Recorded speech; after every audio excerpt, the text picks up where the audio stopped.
नारायण नमस्कृतं नरं चैव नरोत्तमं देवी सरस्वती व्यासं ततो जयमुदीरयेत् नष्टप्रायेषु भद्रेषु नित्यं भागवत सेव्या भगवते उत्तमश्लोके भक्ति भवति नैष्टिकी कृष्णाय वासुदेवाय देवकी नंदनाय च नन्दगोपकुमाराय गोविन्दाय नमो नमः।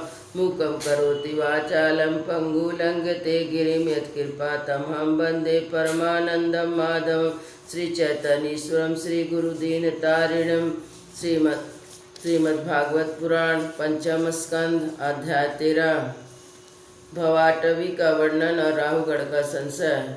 जड़ भरत ने कहा, राजन, यह जीव समूह सुख रूप धन में आसक्त देश देशांतर में घूम फिर कर व्यापार करने वाले व्यापारियों के दल के समान है।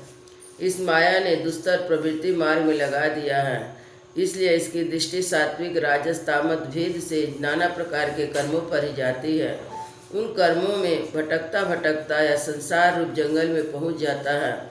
वहाँ इसे तनिक भी शांति नहीं मिलती। महाराज, उस जंगल में 6 डाकू है। इस वणिक समाज का नायक बड़ा दुष्ट है। उसके नेतृत्व में जब यहाँ वहाँ पहुँचता है तब ये लुटेरे बलात् इसका सब माल पत्ता लूट लेते हैं तथा भेड़िया जिस प्रकार भेड़ों के झुंड में घुसकर उन्हें खींच ले जाते हैं, उसी प्रकार इसके साथ रहने वाले गीदड़ ही इसे असावधान देकर इसके धन को इधर उधर खींचने लगते हैं। यह जंगल बहुत ही लता घास झाड़ झंखाड़ के कारण बहुत दुर्गम हो रहा है। इसमें तीव्र डांस और मच्छर इसे चैन नहीं लेने देते हैं। वहाँ इसे कभी तो गंधर्व नगर दिखने लगता है और कभी कभी चमकता हुआ अति चंचल बेताल आँख के सामने आ जाता है। यह बड़ी समुदाय इस वन में निवास स्थान जल और धन आदि में आसक्त होकर इधर उधर भटकता रहता है। कभी बवंडर से उठी धूल के द्वारा जब सारी दिशाएं धूमाच्छादित हो जाती हैं और इनकी आंखों में भी धूल भर जाती है तो इन्हें दिशाओं का ज्ञान भी नहीं रहता। कभी इसे दिखाई ना देने वाले झिंगुर कर्ष कटु शब्द सुनाई देता। कभी उल्लुओं की बोली से इनका चित्त व्यथित हो जाता। कभी इसे भूख सताने लगती तो यह निंदनीय वृक्षों का ही सहारा टटोलने लगता। कभी प्यास से व्याकुल होकर मृत तृष्णा की ओर दौड़ लगाता।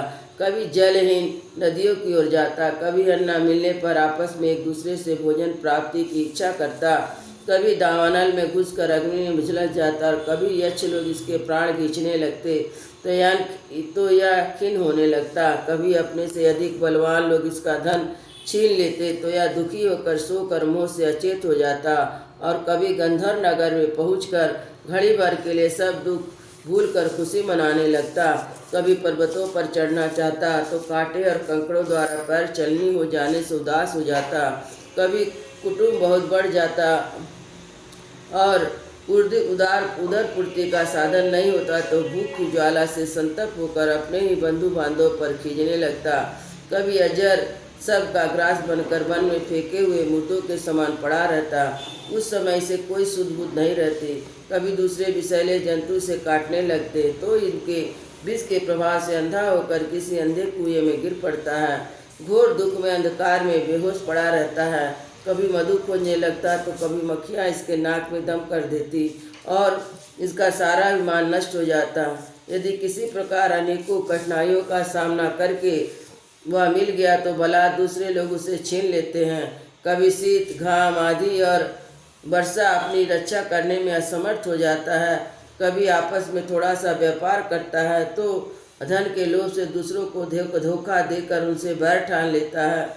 कभी कभी संसार वन में इनका धन नष्ट हो जाता तो उनके पास शैया आसन रहने के लिए स्थान सैर सपाटे के लिए सवारी आदि भी नहीं रहते। तब दूसरों से याचना करता, मांगने पर भी दूसरे से जब उसे अभिलाषित वस्तु नहीं मिलती तब पराई वस्तु पर अनुचित दृष्टि रखने के कारण इससे बड़ा तिरस्कार सहना पड़ता है।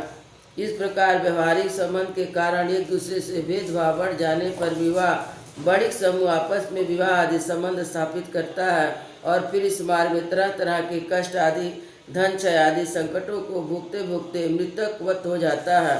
साथियों में से जो मरते हैं उन्हें जहाँ का तहाँ छोड़कर नवीन उत्पन्न हुए को साथ लिए वह बंजारों का समूह बराबर आगे ही बढ़ता रहता है। वीरवर उनमें से कोई भी प्राणी न तो आज तक वापस लौटा है ना ही किसी ने इस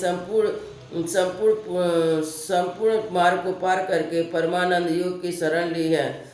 जिन्होंने बड़े बड़े दिक्पालों को जीत लिया है, वे धीरे धीरे पुरुष भी पृथ्वी पर या मेरी है ऐसा अभिमान करके आपस में बैर ठान कर संग्राम भूमि में जुट जाते हैं, तो भी उन्हें भगवान विष्णु का वह नासिक पद नहीं मिलता जो वैर इन परमहंसों को प्राप्त होता है।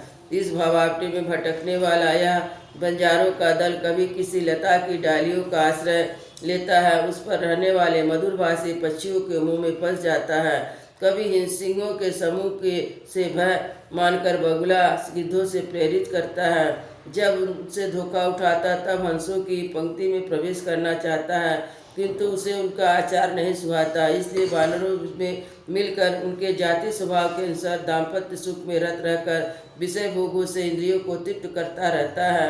एक दूसरे का मुख देखते देखते अपनी आयु की अवधि को भूल जाता है। वहाँ वृक्षों में कीड़ा करते हुए पुत्र स्त्री के मुँह पास में बच जाता है। इससे मैथुन की वासना इतनी बढ़ जाती है कि तरह तरह के दुर्व्यवहारों से दीन होने पर विवाह विवश होकर अपने बंधनों को तोड़ने का साहस नहीं कर सकता। कभी असावधानी से पर्वत की गुफा में गिरने लगता तो उसमें रहने वाले हाथी से डरकर किसी लता के सहारे लटका रहता है। शत्रु दमन यदि किसी प्रकार उसे इस आपत्ति से छुटकारा मिल जाता है तो भी फिर अपने गोल में मिल जाता है। जो मनुष्य माया के प्रेरणा से एक बार इस मार्ग में पहुंच जाता है, उसे भटकते भटकते अंत तक अपने परम पुरुषार्थ का पता ही नहीं लगता।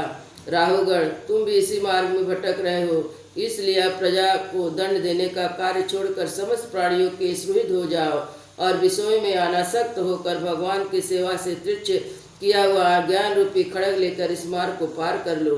राहुगण ने कहा, हो जिस समस्त योनियों में यह मनुष्य जन्म ही श्रेष्ठ है, अन्य लोगों में प्राप्त होने वाले देव आदि उत्कृष्ट जन्मों से क्या लाभ, जहाँ भगवान ऋषिकेश के पवित्र से शुद्ध अंतकरण वाले आप जैसे महात्माओं का अधिकाधिक समागम नहीं मिलता। आपके चरण कमलों की रज का सेवन करने से जिनके सारे पाप ताप नष्ट हो गए, उन महानुभवों को भगवान की विशुद्ध भक्ति प्राप्त होना कोई विचित्र बात नहीं है। मेरा तो आपके 2 घड़ी के सत्संग से ही सारा कुतर्क मूलक अज्ञान नष्ट हो गया। ब्रह्म ज्ञानियों में जो बैर बुद्ध हो उन्हें नमस्कार करें, सुशिशु उन्हें नमस्कार करें, जो हुआ उन्हें नमस्कार करें, जो कीड़ारत बालक उन्हें भी नमस्कार करें, जो ब्रह्म ज्ञानी ब्राह्मण या अवधूत भेद से पृथ्वी पर विचरते हैं, उनमें हम जैसे ईश्वर मत राजाओं का कल्याण हो। श्री सुखदेव जी कहते हैं, उत्तरानंद निष्कारुण परम प्रभावशाली ब्रह्म ऋषि पुत्र ने अपना अपमान करने वाले सिंधु नरेश राहुगण को भी अत्यंत करुणावश आत्म तत्व का उपदेश दिया। तब राजा राहुगण ने दीन भाव से उनके चरणों की वंदना की।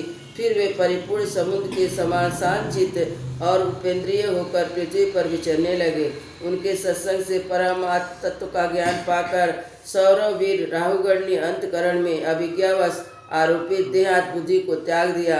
राजन, जो लोग भगवत आश्रित अन्य भक्तों की शरण लेते हैं उनका ऐसा ही प्रभाव होता है, उनके पास अविद्या ठहर नहीं सकती। राजा परीक्षित ने पूछा, महाभागवत मुनिश्रेष्ठ, आप परम विद्वान हैं, आपने रूप का आदि के द्वारा अप्रत्यक्ष रूप से जीवों के जिस संसार रूपी मार्ग का वर्णन किया है, उस विषय की कल्पना विवेकी पुरुषों की बुद्धि ने की है, वह अल्प बुद्धि वाले पुरुषों की समझ में सुगमता से नहीं आ सकता।